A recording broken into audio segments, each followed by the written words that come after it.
몇 년 전만 해도 실리콘밸리 최고의 인재들은 세상을 더 편하게 만드는 서비스를 만들었습니다. 우버는 택시를 바꿨고 에어비앤비는 호텔 산업을 흔들었습니다. 인스타그램은 사진 문화를 바꿨고 넷플릭스는 TV를 바꿨습니다. 오픈 AI와 엔트로픽 같은 생성형 AI 기업들이 최고의 인재를 빨아들이고 있었습니다. 그런데 지금 미국에서 가장 똑똑한 엔지니어들이 향하는 곳은 조금 의외입니다. 팔란티어, 그리고 안드릴입니다. 대부분의 한국 투자자들에게는 아직 낯선 이름일 수 있습니다. 하지만 미국에서는 이미 다음 10년을 바꿀 기업으로 평가받고 있습니다. 흥미로운 점은 이 두 회사가 배달앱도 만들지 않고 SNS도 만들지 않고 쇼핑몰도 운영하지 않는다는 것입니다. 이들이 만드는 것은 AI를 활용한 미래 전쟁 시스템입니다. 최근 실리콘밸리에서는 이런 말까지 나옵니다. 가장 야심찬 개발자들은 이제 소비자 앱을 만들지 않는다. 그럼 왜 이런 일이 벌어지고 있을까요? 이유는 생각보다 단순합니다. 돈이 있는 곳으로 인재가 움직이기 때문입니다. 그리고 지금 미국 정부가 가장 많은 돈을 쓰는 분야 중 하나가 바로 AI 국방 산업입니다. 팔란티어의 창업자인 피터 틸은 원래부터 평범한 인물이 아니었습니다. 그는 페이팔을 공동 창업했고 무명 시절 페이스북에 투자해 엄청난 수익을 거둔 전설적인 투자자입니다.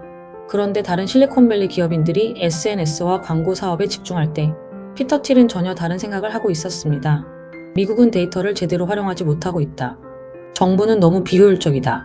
미래 전쟁은 총알보다 데이터가 중요해질 것이다. 2000년대 초반에는 다소 황당하게 들렸던 이야기입니다.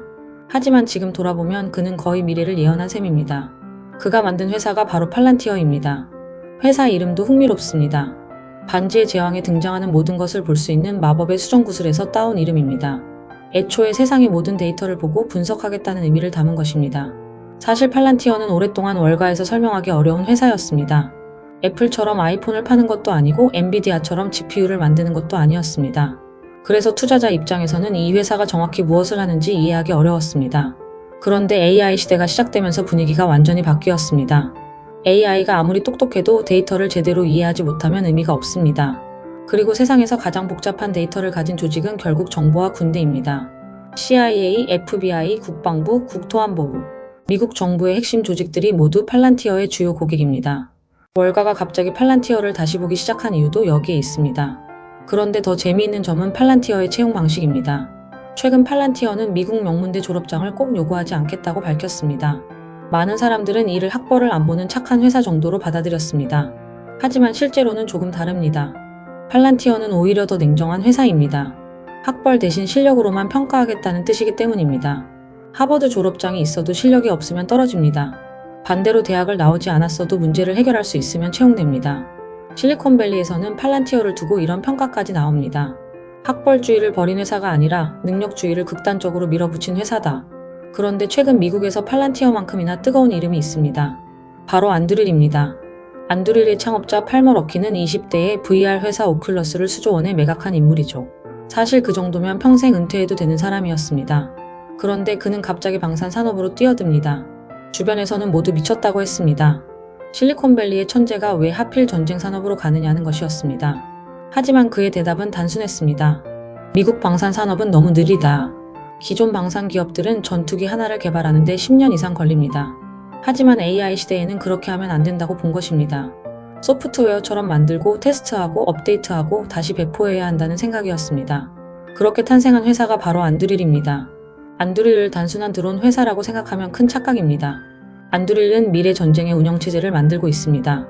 하늘에는 수천 대의 드론이 날아다니고 바다 밑에는 무인 잠수정이 움직이고 국경에는 AI 감시탑이 설치됩니다. 그리고 이 모든 데이터를 하나의 AI가 실시간으로 분석합니다. 쉽게 말하면 전장의 윈도우 운영체제를 만드는 회사라고 볼 수 있습니다. 그래서 안드릴은 스스로를 방산 기업이 아니라 기술 기업이라고 설명합니다. 여기서 투자자들이 꼭 봐야 하는 부분이 있습니다. 엔비디아가 AI 혁명의 첫 번째 수혜자였다면 팔란티어는 AI가 데이터를 이해하기 시작한 두 번째 수혜자입니다. 그리고 안드릴은 AI가 현실 세계를 움직이는 세 번째 단계의 수혜자입니다. AI는 이제 단순히 글을 쓰고 이미지를 만드는 단계를 넘어가고 있습니다. 드론을 움직이고 무인 잠수정을 통제하고 전쟁의 승패를 결정하는 단계로 넘어가고 있습니다. 앞으로 중요한 질문은 이것입니다. 다음 엔비디아가 누구일까? 물론 이 질문도 중요합니다. 하지만 더 중요한 질문은 따로 있습니다. 미국 정부는 앞으로 10년 동안 어디에 가장 많은 돈을 쓸 것인가? 지금 미국은 중국과의 기술 패권 경쟁에 막대한 자금을 투입하고 있습니다. 그리고 그 돈의 상당 부분은 결국 AI 국방 산업으로 흘러갈 가능성이 높습니다. 팔란티어는 미국의 두뇌가 되고 있습니다. 안드릴은 미국의 손과 발이 되고 있습니다. 그리고 월가는 이제 이 두 회사를 단순한 AI 기업이 아니라 미래 미국의 국가 인프라 기업으로 보기 시작했습니다. 어쩌면 엔비디아 이후 가장 큰 투자 기회는 AI 챗봇이 아니라 AI 전쟁 시스템에서 나올지도 모릅니다. 구독, 좋아요 부탁해요.